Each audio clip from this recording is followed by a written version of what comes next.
You are effectively handing the keys to your soul to every stranger who crosses your path and every cloud that moves across the sun. This is the ultimate betrayal of your own nature. You allow your peace of mind to be held hostage by things that do not know you exist and would not care if you cease to be. You are a prisoner in a cell where the door has been wide open for 2,000 years. The realization that will shatter your current reality is known as the dichotomy of control. This is the foundational pillar upon which the entire fortress of Stoicism is built, and once you truly grasp it, the world can never hurt you in the same way again. It is the surgical separation of the universe into two distinct realms, that which is entirely within your power and that which is not. Most people spend 99% of their lives screaming at the wind, trying to change things that are fundamentally outside their command, while leaving the one thing they actually own, their own mind, in a state of total neglect. Today, that cycle of wasted energy ends.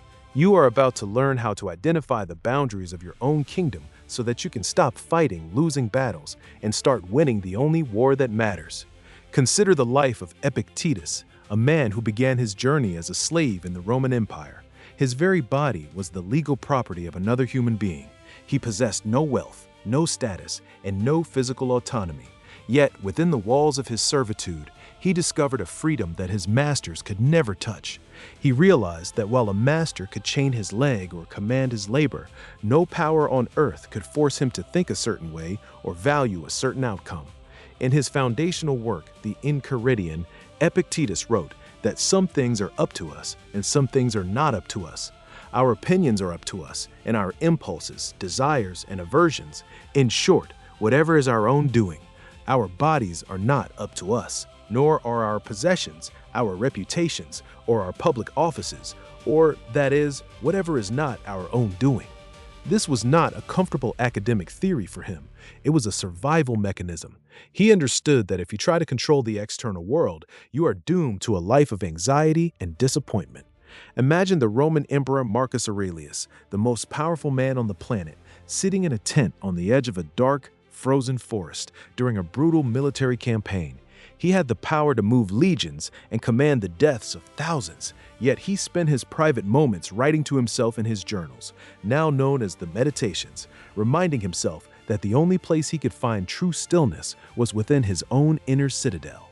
He knew that the weather, the outcome of the battle, and the fickle loyalty of the Senate were all externals. He famously noted that you have power over your mind, not outside events, and that realizing this would grant you strength. This transition from the external world of chaos to the internal world of reason is the only path to a life that is truly unshakable. But how does this ancient logic apply to the frantic digital landscape of the 21st century? Everything you have been told about success and happiness is a lie designed to keep you in a state of perpetual hunger.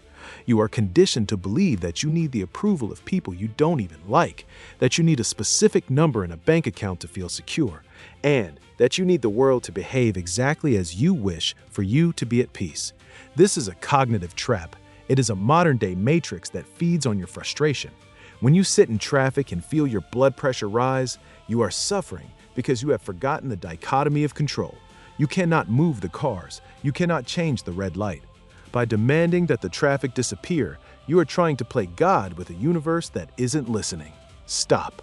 Why are you giving a piece of your life to a paved road and a line of metal boxes? When you post something online and wait for the validation of strangers, you have placed your self-worth in a digital void. You control the quality of what you produce, but you have zero control over how it is received.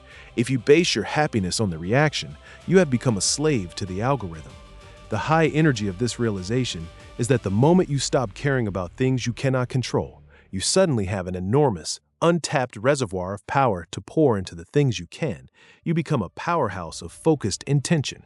You no longer leak energy. You are no longer a victim of the news cycle, the economy, or the moods of your coworkers. You are the architect of your internal state.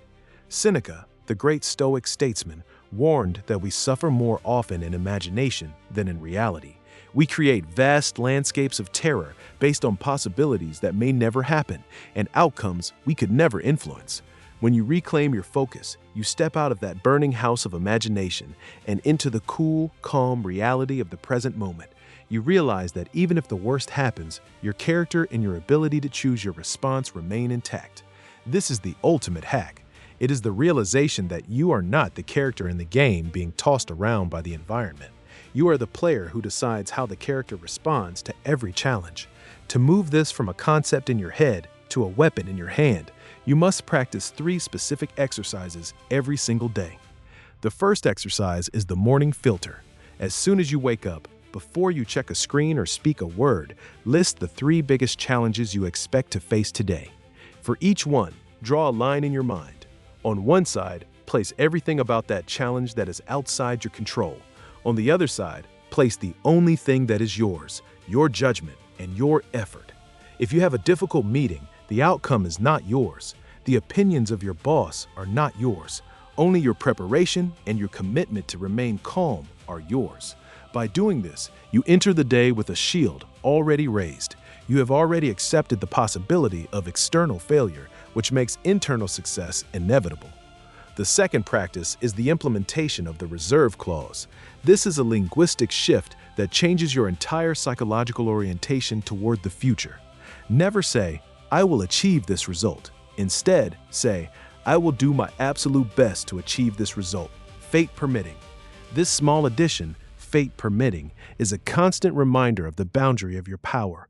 It allows you to work with total intensity while remaining completely detached from the outcome. If you succeed, you celebrate your effort. If you fail, you do not feel crushed because you already acknowledged that the final result was never yours to begin with.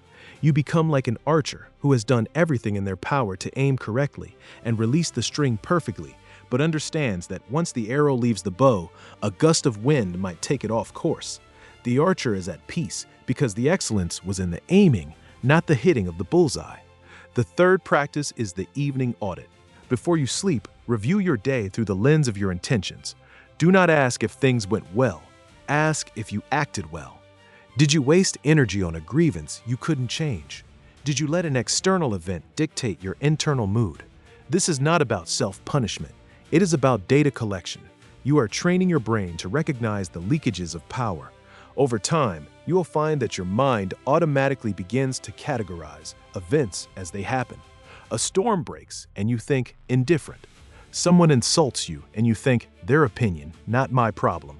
A plan falls through and you think an opportunity to practice resilience. Is it possible that you have been looking for freedom in all the wrong places? True freedom is not the ability to do whatever you want. It is the realization that you don't need the world to be any different than it is for you to be whole. You are no longer a leaf blown by the wind. You are the mountain. The weather changes, the seasons shift, and the storms howl, but the mountain remains. You are beginning to see yourself not as a collection of possessions, titles, and social roles, but as a center of consciousness that has the absolute power to define its own meaning. The world can take your money, it can take your health, and it can eventually take your life, but it can never take your ability to decide what these things mean to you. You are discovering that your inner citadel is impregnable as long as you do not hand over the keys. This is a profound shift in identity.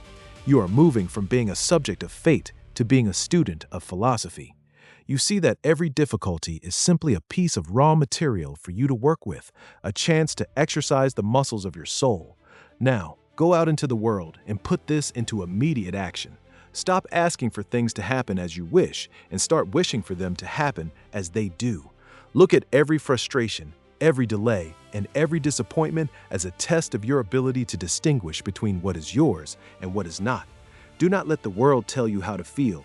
You have the map now. You know where the borders of your kingdom lie. Stand guard at the gates of your mind and refuse entry to any thought that seeks to make you a slave to externals.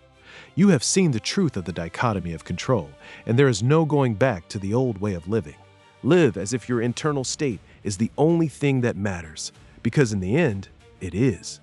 There is a deeper level to this mastery that few ever reach, a secret that lies just beyond the horizon of your current understanding.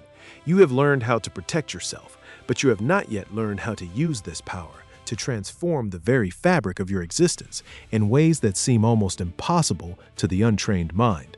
The next step is even more vital, and it will challenge everything you think you know about your own potential.